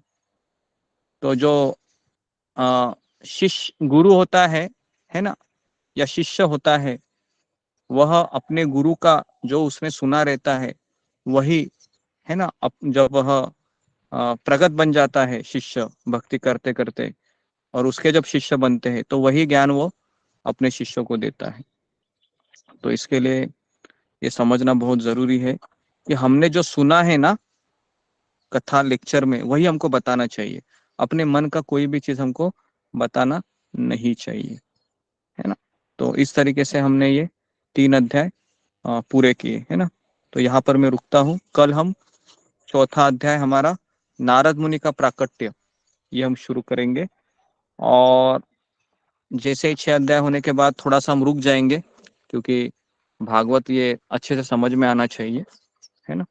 तो जैसे 6 अध्याय होते हैं तो हम एक सेक्शन हमारा कवर करके हम फिर एग्जाम लेके फिर हम देखते हैं हम किस तरीके से फिर हम इसको आगे बढ़ाते हैं, क्योंकि ये 19 अध्याय है इसमें। और पहला स्कंद भी आपको, अगर आपको समझ में आए ना अच्छे से, तो पहला स्कंद क्या है? भगवान के चरण कमल है, पहला और दूसरा स्कंद। तो 2 स्कंद हमको अच्छे से समझ में आना चाहिए, उसके बाद हम आगे का आसानी समझ सकते हैं। ठीक है? तो किसी का कुछ प्रश्न है तो बता सकते हैं, 5 मिनट है। जी गुरुजी, मैं पूछूं प्रश्न? प्रभु जी 6 अध्याय होने के बाद आप एक बार रिवीजन भी लीजिएगा। हाँ हाँ, हम रिवीजन ले लेंगे। बहुत मतलब ऐसा लग रहा है कि जानने के लिए इतना कुछ है ना, तो दिमाग उसको है ना जो ऑब्जर्व नहीं कर पा रहे हैं अभी, एब्सॉर्ब नहीं कर रहे, बराबर, क्योंकि ये नया टॉपिक है, नया चीज है, नया, इसके लिए इसको समझना थोड़ा कठिन हो जाएगा। जी, इसीलिए गुरुजी मैंने प्रार्थना की थी कि एक अध्याय 2-2 दिन में लो, धीरे धीरे हो जाएगा, समझ आएगा कुछ। हाँ जी, धीरे धीरे होगा ना तो जी थोड़ा गुरुजी, सा बहुत थोड़ा फास्ट हो समय रहा है। मिलेगा ऑब्जर्व करने के लिए। फास्ट होगा ना तो ऐसे लगेगा सर के हाँ। ऊपर से चला गया सारा। गुरुजी एक बार में तो समझ भी नहीं आएगा ये हमें पूरा। ठीक है, हम क्या करेंगे, 6 अध्याय जैसे हो जाते हैं ना तो वापस हम रिवीजन करेंगे। ठीक है? 1-2 जी क्लासेस गुरुजी में हम जी, ये ठीक है, रिवीजन में बढ़िया लगा है। लेंगे। ओके, तो 6 अध्याय होने के बाद मैं हम रिवीजन प्रश्न करेंगे। पूछूं? गुरुजी प्रश्न गुरुजी आपने जो बताया था भगवान को जानने के लिए जो 3 गुण होने चाहिए, तो पहला अहित की भक्ति बोले थे, और अप्रतिहता का अर्थ क्या हुआ गुरुजी? अप्रतिहता का मैंने बताया ना, बिना खंड का, मतलब बिना रुकावट चलते रहना चाहिए जी निरंतर। ओके। और जी, और गुरुजी सत्यावेश में आपने बताया ब्रह्मा जी भी सत्यावेश के अवतार में आते हैं, तो इसमें हाँ तो सत्यावेश में तो विशेष शक्ति होता है उनके पास, तो शिव जी भी तो हैं और विष्णु जी भी, ये भी है नहीं सत्यावेश के यहाँ? शिव जी ये जीव नहीं है ना। शिव जी कौन है? शिव जी ये शिव तत्व, मतलब शिव जी के बारे में बताया जाता है कि शिव जी जीवात्मा भी नहीं है और विष्णु तत्व भी नहीं है, अलग तत्व है, शिव तत्व कहते हैं उसको। जिस तरीके से दूध है, दूध में हम जब नींबू निचोड़ लेते हैं तो क्या बन जाता है? दही बन जाता है, बराबर है ना। दूध में अगर आप नींबू निचोड़ोगे तो क्या बन जाता है? पनीर बनता है छेना। पनीर या दही या समझ में आया ना। उसको हम थोड़ा सा विरजन लगाते हैं तो दही बन जाती है। तो कहा जाता है कि दूध ये कृष्ण है और दही ये शिव जी है। तो जब दूध में विकार उत्पन्न होता है तो दही बन जाती है। उसी तरह से कृष्ण में जब विकार उत्पन्न होता है तो शिव जी प्रकट होते हैं। समझ में आ रहा है? तो इसके लिए शिव जी ये सत्यावेश अवतार नहीं है। ओके जी, ओके धन्यवाद गुरुजी। ओके। तो और नेक्स्ट दीप्ति सचदेवा, आखिरी क्वेश्चन। को एक चीज में कंफ्यूजन हो रही है, जैसे गीता में तो सारी कृष्ण की बानी है, मतलब जो जो वो अर्जुन को उपदेश देते हैं वो सारी उन्हीं की बानी है। हरे कृष्णा गुरु जी, आप हैं?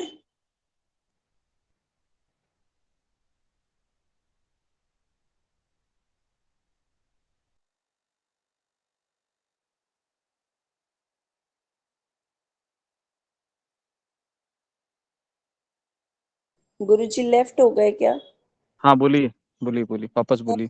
जैसे क्या गीता बोलते की वो अर्जुन को उपदेश दे रहे हैं, उनमें कृष्ण की ही सारी वाणी है, तो इसीलिए कहते हैं कि गीता कृष्ण का ही एक रूप है। पर भागवतम में जैसे स्टोरीज आती हैं और उनके बारे में बताया जाता है, तो ये भी क्या उन्हीं का ही रूप है? क्योंकि जैसे जैसे इंसिडेंट्स होते रहे तो भागवतम लिखी गई थी, तो ये हम्म। चीज कंफ्यूजन हो रही है कि मतलब इसको भी उन्हीं का ही रूप माना जाता है। जी जी। तो देखिए, अगर आपको याद है जब हमने 18वां अध्याय लिया था तो उसमें भगवत गीता की महिमा आती है अंतिम श्लोकों में। किसी को याद है? हमने अभी अभी जब 18 अध्याय पूरे किए थे तो उसमें कृष्ण क्या कहते हैं? जो व्यक्ति गीता पढ़ता है वो बुद्धि से मेरी पूजा करता है, बराबर है? ऐसा श्लोक आता है ना। तो गीता है बुद्धि से पूजा करता है। तो इसके लिए गीता है और भागवत है, ये दोनों ही भगवान के ही अवतार है। लेकिन गीता क्या है? ये प्रिलिमिनरी स्टडी है, मतलब प्राइमरी स्टडी है, और भागवत है ये सेकेंडरी। अगर आप गीता को समझे नहीं है तो भागवत आपको समझ में नहीं आएगा, क्योंकि भागवत में और डिटेल में जानकारी है। तो इसके लिए गीता हम अभी हमारे गीता तो चल ही रहा है, लेकिन इसके पहले भी हमने 3 बार गीता कंप्लीट की है ना। तो इसके लिए अगर आप भागवत के सत्र में आ रहे हैं और गीता के सत्र में नहीं आ रहे अभी, तो आपको भागवत समझ में नहीं आएगा। तो इसके लिए आपको कम से कम 1 महीना है अभी, है ना, दोनों भी सत्र करने होंगे, गीता क्लास भी भागवत क्लास भी। उसके बाद फिर अगर आपको गीता भागवत समझ में आए ना अच्छे से, 1 महीना आप दे दीजिए अपने आप को।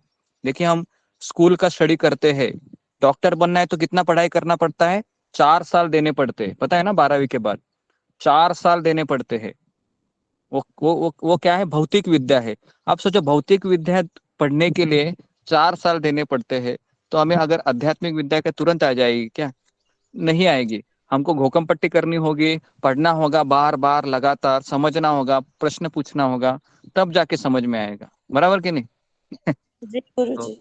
ओके, तो इसके लिए आप चिंता मत कीजिए, नहीं समझ में आ रहा है तो। ओके जी, ओके। उसके बाद सुधा गुप्ता तो जी। हरे कृष्णा गुरु जी, पंचांग प्रणाम। सभी भक्तों को पंचांग प्रणाम। गुरु जी, आपने युग अवतार बताया था ना, जिसमें सतोगुण श्वेत रंग का होता है, हाँ, त्रेता युग लाल रंग का होता है, द्वापर युग कौन से रंग का होता है? श्याम वर्णीय, श्याम वर्णीय। श्याम और वर्ण, कलयुग गौर वर्णीय। गौर वर्णी। धन्यवाद गुरु जी। वृषाली तट। हरे कृष्ण गुरु जी, पंचांग प्रणाम। सभी भक्तों के चरणों में मेरा पंचांग प्रणाम। जिस तरह से ब्रह्मांड अनंत होते हैं, उसी तरह से शिव जी भी क्या अनंत होते हैं? हाँ, शिव जी भी, कई शिव जी होते हैं, कई नारद मुनि भी होते हैं, है ना। नारद मुनि भी उनका विस्तार एक होता ट्राई। है क्या गुरु जी? हाँ उनका विस्तार होता है क्या, हाँ जिस हाँ, तरह से विस्तार दागे होता है, विस्तार होता है, विस्तारित रूप है वो, वही है। जैसे अभी इंद्र है, तो इंद्र है वो वैकुंठ लोक में भी रहते हैं, समझ में आ रहा है, भगवान के भक्त के रूप में। और वही इंद्र अपने अंश के रूप में स्वर्ग लोक में भी रहते हैं, है ना। जब उनको आवश्यकता पड़ती है तो वहां से ही तो सारे जितने भी वायुदेव है ना, जितने भी, इसका अगर आपको डिटेल में जानकारी है तो हम जब एक किताब लिखी है, उसका नाम है लघु भागवतामृत, जो जीव गोस्वामी ने लिखी है, उसमें डिटेल में जानकारी है कि कौन सा रूप कहाँ से आता है, क्यों आता है ना। तो इसके लिए अभी अगर नहीं समझ में आ रहा है तो हम लघु भागवतामृत और बृहद भागवतामृत, ये जो दो किताबें हैं, ये आचार्यों ने लिखी है, भागवत के ऊपर ही कमेंट्री है वो। तो हम, है ना, जैसे ही ये भागवत होगा तो हम आपको ये सब सारी चीजों पे हम जाएंगे, लेकिन उसके लिए आपको कम से कम 3 साल 4 साल जपा करना चाहिए अच्छे से, है ना। और तब जाके कुछ कुछ चीजें हमको समझ में आएगी। ओके जी, नेक्स्ट है। ओके, आखिरी कृष्ण मोहन सिंह, कुछ announcement? जी गुरु जी, कोई अनाउंसमेंट तो नहीं है गुरु जी, बस हाँ वही यही मैंने भी व्हाट्सअप किया था आपको। आप जो लिखे हाँ थे क्या है, वो यही मैंने किया था कि जो दोनों क्लास हाँ जो पैरेलली चल रहे हैं ना, तो थोड़ा हैवी हो रहा है, तो यही मैंने भी किया था, जो भी भक्तों ने भी बोला, तो यही हेवी मैं अनुभव हेवी कर रहा किनको था। किनको, एक मिनट, किनको किनको हेवी हो रहा तो है, यही मैंने फिंगर को बोला रेज था कीजिए, आपको। किनको किनको हेवी हो रहा है दोनों क्लास, गीता और भागवत। ओके, बहुत लोगों को लग रहा है, तो हम क्या करें फिर, भागवत को हम स्टॉप करें और गीता को कंटिन्यू रखें। तो हाँ? कर नहीं देंगे नहीं, स्टॉप नहीं गुरु जी। नहीं, हरे कृष्ण प्रभु, इसका जो है कि जो उसका एक पीरियड अध्याय बढ़ा पढ़ाया दीजिए, था उसको पीरियड बढ़ा दीजिए। हाँ जी, एक्चुअली अभी जो आपने बताया ना गुरु जी, अभी आपने जैसे 2 दिन कर दिया आपने, तो हाँ थोड़ा सा अदरवाइज क्या है, जैसे हम लोग हमें ऐसे फील होने लगा गुरु जी, मैं मैथ ऑनर्स पढ़ रहा था, तो हमारे प्रोफेसर आते थे और मैं आते ब्लैक बोर्ड पे लिख के फटाफट फटाफट चले जाते थे, और हम लोग फिर होमवर्क जैसे हम कर नहीं पा रहे हैं, जैसे आप कंटिन्यूअस 2 सेशन चल रहा है, तो जैसे अगर किसी को टाइम मिल रहा होगा इसको दोबारा सुनने के लिए, या किसी को नहीं मिलता है, तो लेडीज हैं मोस्टली अपने ग्रुप में, तो उनको ये इतना समय नहीं मिल पाता होगा कि दोनों सेशन भी अटेंड करें, और फिर या तो आपको तो पूरा मगअप है गुरु जी, आप फटाफट फटाफट फटाफट बता देते हैं, लेकिन हमारे लिए तो पहली बार ऐसा हो रहा है, तो उसको ग्रास्पिंग में दिक्कत होती है, हम उसको फॉलो नहीं कर पाते, ऐसा इसलिए मैंने लिखा था आपको, व्हाट्सअप किया जी था। जी, तो ठीक है, तो अगर हम ऐसा है तो हम पहला अध्याय सबको समझ में आया है ना, पहला अध्याय, या हम दूसरा अध्याय जी वापस जी ले लेंगे? पहला पहला समझ में आ गया, फटाफट चले पहला थे, अध्याय, समझ नहीं आया था अध्याय 2 वाला, उसमें हाँ आप बहुत अध्याय 2 चले जी, थे। तो हम क्या करेंगे कि दूसरा अध्याय है, ये काफी इम्पोर्टेंट भी है, तो दूसरा अध्याय हम वापस रिवीजन ले लेंगे, है ना। कल हम क्या करेंगे, चौथा अध्याय में नहीं जाते हैं, कल हम वापस दूसरा अध्याय में जाते हैं, और दूसरा अध्याय हम अच्छे से हम क्या करते हैं फिर श्लोका से पढ़ते हैं, पीपीटी से नहीं पढ़ेंगे, क्योंकि पीपीटी में क्या होता है ना, पूरा एक अध्याय है, उन्होंने एक सिंप्लीफाई करके दिया है, तो इसके लिए पीपीटी से जाते हैं तो प्रॉब्लम होता है। अगर हम श्लोका से जाएंगे ना तो सब समझ में आएगा। तो कल हम क्या करेंगे, पीपीटी से नहीं पढ़ेंगे, दूसरा अध्याय हम किताब में से पढ़ेंगे, ठीक है। तो कल हम दूसरा अध्याय ले लेंगे, और कल दूसरा अध्याय हम 2 से 3 दिन ले लेंगे। ओके, धन्यवाद गुरु। ठीक है। गुरु जी, ये पीपीटी जो है क्या ये शेयर हो सकती है? हाँ हो सकती है, ये मैं आपको शेयर कर ऑलरेडी दूंगा, ग्रुप में शेयर हो जाएगा, ग्रुप में शेयर किया गया है। जी ओके? गुरु जी। अभी गुरु जी एक और चीज मैं कहना चाहता हूँ एड ऑन यहाँ पे, कि मुझे अभी समझ में आ रहा है कि जो भागवतम जो लोग कथा करते हैं, वो इन सब चीजों को टच क्यों नहीं करते हैं, वो सीधा कथा से ही शुरुआत करते हैं।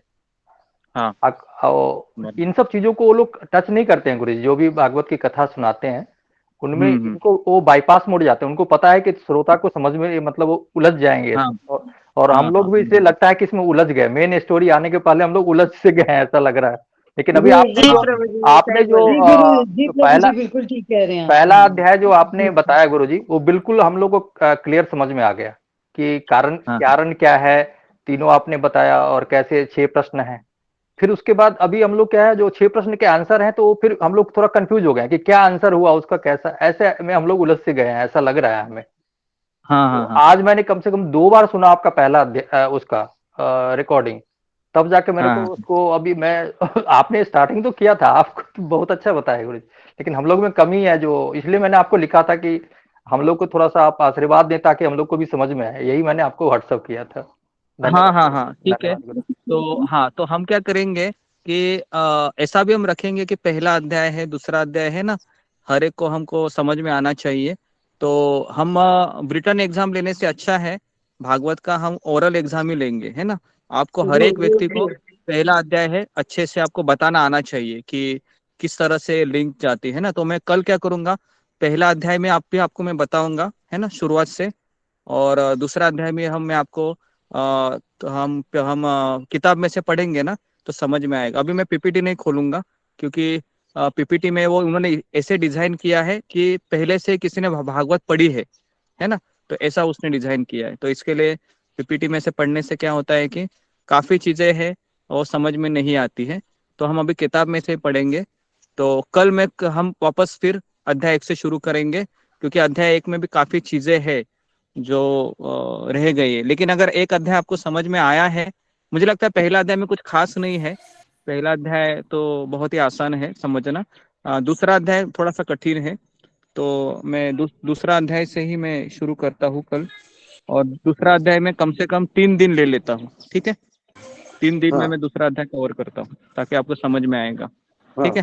तो हम थोड़ा सा अभी आपने जैसे गीता पढ़ाई थी ना, तो गीता में आपने सब कुछ स्लोली आराम से करा था, तो वो वैसे ही ना हमारे दिमाग को आदत पड़ गई। अब हम भाग के नहीं चल सकते, हम आराम से ही चल सकते हैं। ठीक है। तो दूसरा अध्याय हम मुझे लगता है कि हम थोड़ा सा धीरे धीरे से, अभी हम जितने भी अध्याय हम चाहे थोड़ा समय लगेगा भी चलेगा, तो मैं सोच रहा था कि 19 अध्याय 19 दिनों में खत्म हो, तो हम उसको अभी मुझे लगता है कि 2 महीने में हम खत्म करने का सोचता हूँ, क्योंकि सब लोग है वो समझने में ज्यादा दिलचस्पी रख रहे हैं, खत्म करने से भी अच्छा है ना। धन्यवाद। तो हरे कृष्णा प्रभु, बहुत बहुत धन्यवाद। हाँ, धन्यवाद गुरु जी, यही चाहते थे हम लोग। धन्यवाद। ठीक है, हरे कृष्ण। तो मैं हरे अभी कृष्णा प्रभु, जो भगवत बहुत धन्यवाद। हरे कृष्ण। कोर्स जो होता है ना, बेबक कोर्स जो होता है ना, वो 8 साल में पूरा होता है प्रभु। हरे कृष्णा प्रभु। ओके, तो मैं यहाँ पर रुकता हूँ। बहुत बहुत धन्यवाद। हरे कृष्णा, हरे कृष्णा, कृष्णा कृष्णा, हरे हरे, राम राम पंचांग